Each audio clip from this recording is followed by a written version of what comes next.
انا نحن نزلنا الذکر وانا لہو لحافظون۔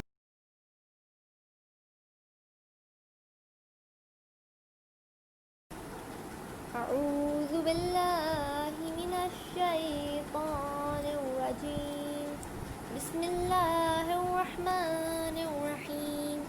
السلام علیکم ورحمۃ اللہ وبرکاتہ۔ جیسا کہ ہم سب جانتے ہیں کہ ماہ محرم کا آغاز ہو چکا ہے، ایام عزا شروع ہو چکے ہیں، مجلسوں کے سلسلے کی ابتدا ہو چکی ہے۔ اب پورے 2 مہینے 8 دن ہم امام حسین، ان کی اولاد، ان کے اہل بیت اور ان کے اصحاب کا غم منائیں گے۔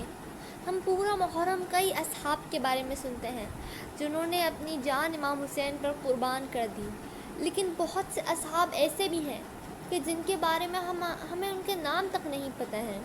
تو آئیے ہم انہی میں سے ایک صحابی کے بارے میں بات کرتے ہیں جن کا نام تھا حضرت جون بن ہوئی۔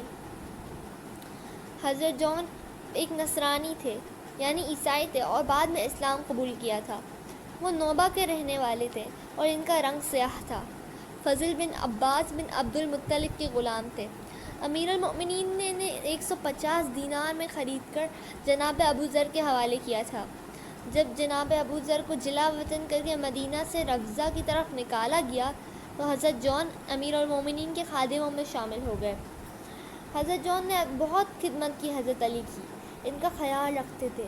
ہر گزرتے دن کے ساتھ امام علی کی ان سے محبت و معرفت میں اضافہ ہوتا جا رہا تھا۔ امیر المومنین علی کی شہادت کے بعد وہ امام حسن کی خدمت میں مشغول ہو گئے اور دوسرے امام سے بھی کسب فیض کیا۔ جب امام حسن شہید ہوئے تو انہیں امام حسین کی خدمت کا شرف حاصل ہوا۔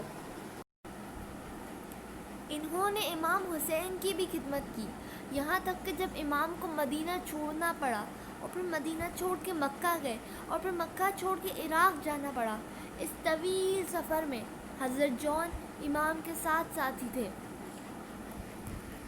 ایک لمحے کے لیے بھی انہوں نے اپنی ذمہ داری سے غفلت نہیں برتی تھی، اور اب وہ سرزمین کربلا میں تھے، اور ہر گزرتے پل کے ساتھ اہل بیت کی تنہائی اور بے کسی کا احساس ان کے دل میں بڑھتا جا رہا تھا، جس کی وجہ سے انہیں کہیں چین و قرار نہ تھا۔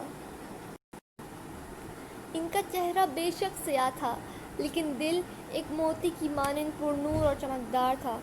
وہ اپنی ان کا چہرہ بے شک سیاہ تھا، لیکن دل ایک موتی کی مانند پر نور اور چمکدار تھا۔ وہ امام حسین کی حفاظت پر مامور تھے، ان کے ہاتھوں میں تلوار تھی۔ امام حسین کے خیمے کے سامنے بالکل خاموشی سے بیٹھے ہوئے تھے اور پوری ہوشیاری سے ہر آنے جانے والے پر نظر رکھے ہوئے تھے۔ وہ پوری توجہ اور اشتیاق کے ساتھ امام حسین کی مناجات کو سن رہے تھے۔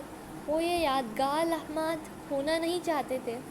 انہوں نے کئی بار حضرت علی اور امام حسن کی مناجاتوں کی آوازیں سنی تھیں اور دل میں یہ کہہ رہے تھے، میرے آقا حسین کی آواز ان کے والد اور بھائی سے کس قدر ملتی ہے۔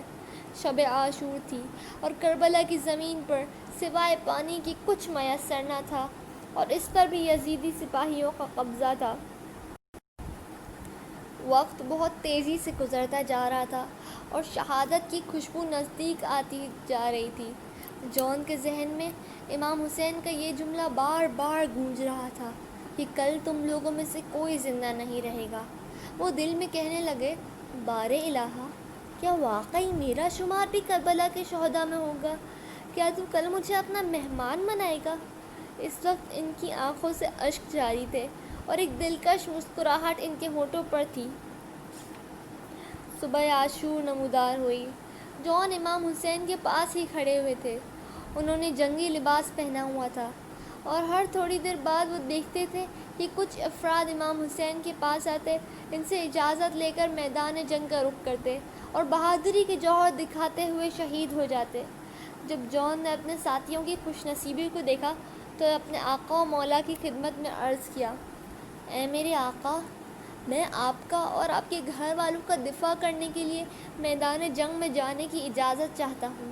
امام حسین نے فرمایا، میں تمہیں اجازت دیتا ہوں کہ تم واپس چلے جاؤ، اپنی جان بچا لو۔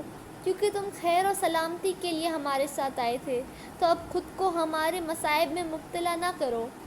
جان نے کہا، فرزند رسول، کیا یہ اچھی بات ہے کہ میں خوشی اور سلامتی کے موقع پر آپ کے ساتھ رہوں اور اس کڑے وقت میں آپ کو اکیلا چھوڑ دوں؟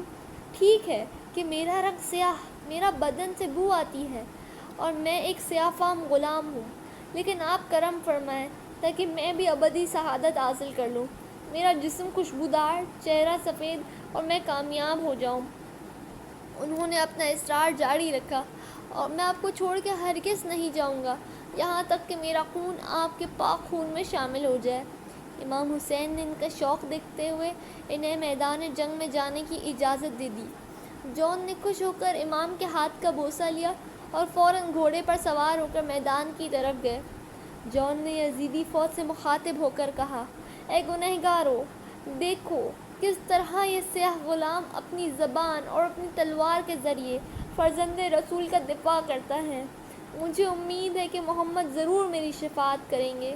یہ کہہ کر انہوں نے مردانہ وار حملہ کیا اور 25 دشمنوں کو جہنم رسید کر دیا، لیکن آخر وہ بھی 3 دن کے بھوکے پیاسے تھے، تھک کر گھوڑے سے گر گئے اور آواز تھی، السلام علیک یا ابا عبداللہ، اور وہ درجہ شہادت پر فائز ہو گئے۔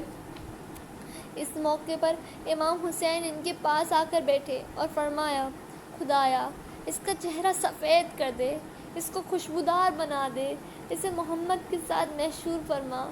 امام زین العابدین فرماتے ہیں کہ جون کے شہید ہونے کے 10 دن بعد تک ان کے بدن مبارک سے عطر کی خوشبو آتی تھی۔ اِنَّ لِلَّهِ وَإِنَّ إِلَيْهِ راجعون۔ سبسکرائب کیجئے ذکر ٹی وی اور اس علم کے سفر میں ہمارے قدم کے ساتھ قدم ملائیے۔